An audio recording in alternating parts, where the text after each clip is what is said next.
Olá, trilheiros e trilheiras, tudo bem com vocês?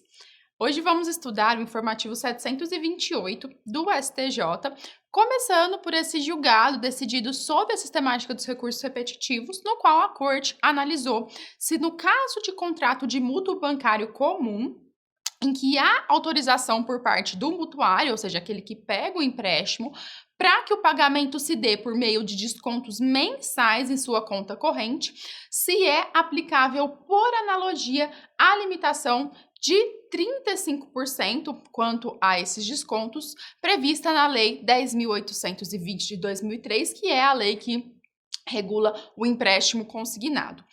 Então, inicialmente, para a gente compreender melhor o julgado, é importante que nós façamos a distinção entre essas duas espécies de mútuo, né, essas duas espécies de empréstimo, o mútuo bancário comum, o empréstimo consignado, e também entender o que é esse limite de 35%. Então, vamos lá. O primeiro deles, então, é o empréstimo consignado. Nessa modalidade de empréstimo, o desconto das parcelas do mútuo ele é feito diretamente na folha de pagamento do trabalhador, do servidor público ou do segurado do regime geral de previdência social.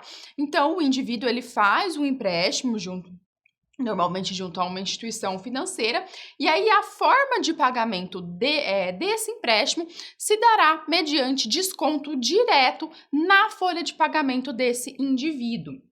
E por conta dessa segurança que é conferida à instituição financeira mutuante, ela consegue fornecer taxa de juros bem menores nessa modalidade de empréstimo.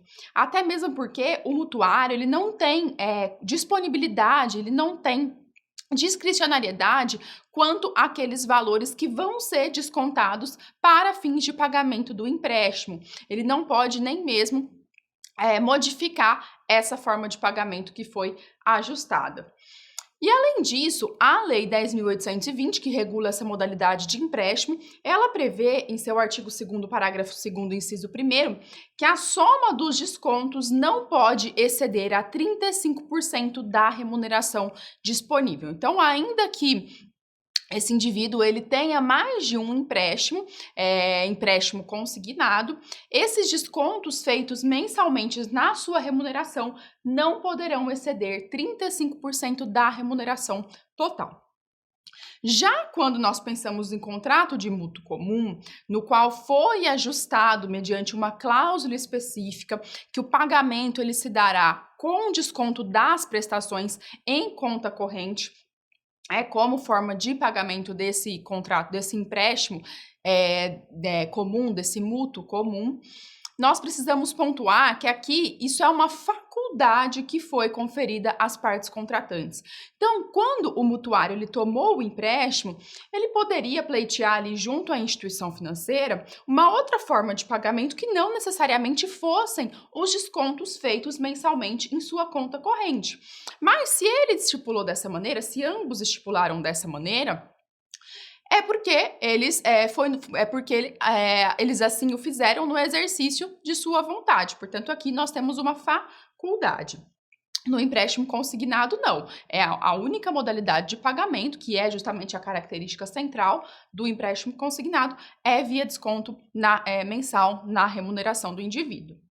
Vejam que essa cláusula ela é passível de revogação a qualquer tempo pelo mutuário, então é perfeitamente possível que ele procure, que ele busque revogar essa cláusula de modo que ela seja substituída por uma outra forma de pagamento.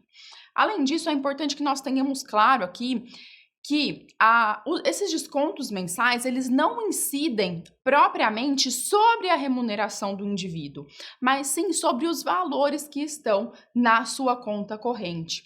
Então, lá no empréstimo consignado, o desconto ele é feito diretamente na folha de pagamento do indivíduo. Aqui não, é sobre os valores que estarão na conta corrente, que poderão ser provenientes ou não da remuneração daquele indivíduo. Certo? Então, em decorrência dessas diferenças entre essas espécies de mútuo, mas com uma ou outra semelhança, principalmente pensando que o pagamento se dá via desconto mensal, será que é possível aplicar, por analogia, a limitação de 35% que é prevista para o empréstimo consignado também no caso do contrato de mútuo? Então, será que também no caso do contrato de mútuo comum, os descontos mensais eles estão limitados a 35% dos valores disponíveis em conta corrente. E o STJ entendeu que não, que são lícitos os descontos de parcelas de empréstimos bancários comuns em conta corrente, ainda que utilizada para recebimento de salários, desde que previamente autorizados pelo mutuário, e enquanto esta autorização perdurar, né, autorização normalmente via contrato, não sendo aplicável, por analogia, a limitação prevista no parágrafo 1º do artigo 1º da Lei 10.820, que disciplina os empréstimos consignados em folha de pagamento. Então, a STJ entendeu que não se aplica o limite de 35%. E para chegar a essa conclusão, a Corte ressaltou que, nesse caso, quando nós pensamos nos descontos efetuados para pagamento do mútuo comum, não há indevida retenção de patrimônio alheio, pois, como eu disse, o desconto ele é precedido de expressa autorização do titular da conta corrente no momento em que ele contrata aquele mútuo comum com essa cláusula específica de pagamento via desconto mensal em sua conta corrente. Além disso, também não há aqui constrição do salário por parte da instituição financeira, porque também, conforme já ressaltei, o desconto ele não incide sobre a remuneração propriamente dita, mas sim sobre o numerário, sobre os valores que estão na conta corrente do mutuário.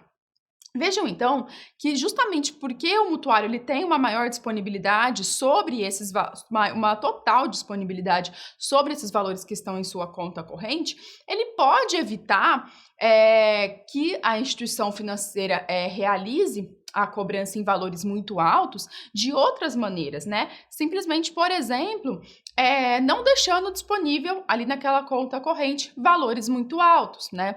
Valores que simplesmente atendam aquilo que não irá prejudicar a sua subsistência, né? Então, ele tem esse livre acesso e disposição sobre todos os valores que estão em sua conta corrente. Portanto, vejam, né, que por conta dessas diferenças entre essas duas modalidades de empréstimos, aquele fator de discriminação, de distinção que justifica no empréstimo consignado em folha de pagamento a limitação do desconto em 35%, não está presente no caso dos empréstimos comuns. Por isso, nós não podemos usar aqui a analogia dando soluções semelhantes a casos que são absolutamente distintos, né? Do contrário, nós estaríamos, inclusive, violando o princípio da separação dos poderes. Além disso, o STJ também ressaltou que essa medida ela acabaria por alterar indevidamente os termos ajustados no contrato e poderia acarretar a eternização do cumprimento da obrigação, porque admitindo-se essa limitação em 35% dos descontos, acabaria tendo uma intervenção na própria esfera contratual, uma vez que ambas as partes estipularam aqueles descontos mensais sem estabelecer limite, e inclusive, muito provavelmente, acarretando uma eternização no cumprimento do contrato. Por quê?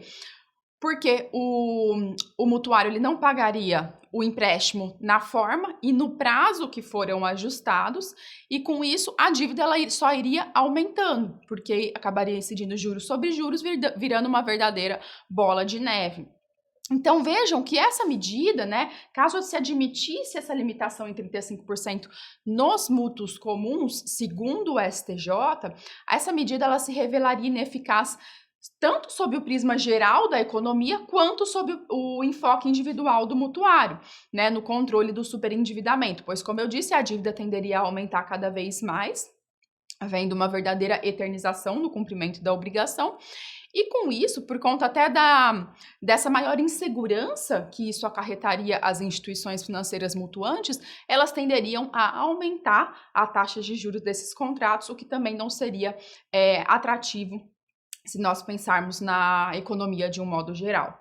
Certo? Então, era isso que nós tínhamos para comentar aqui nesse primeiro julgado, lembrando que ele foi decidido sob a sistemática dos recursos repetitivos, de modo que, então, é ainda mais relevante que nós conheçamos o seu teor. Nos vemos no próximo.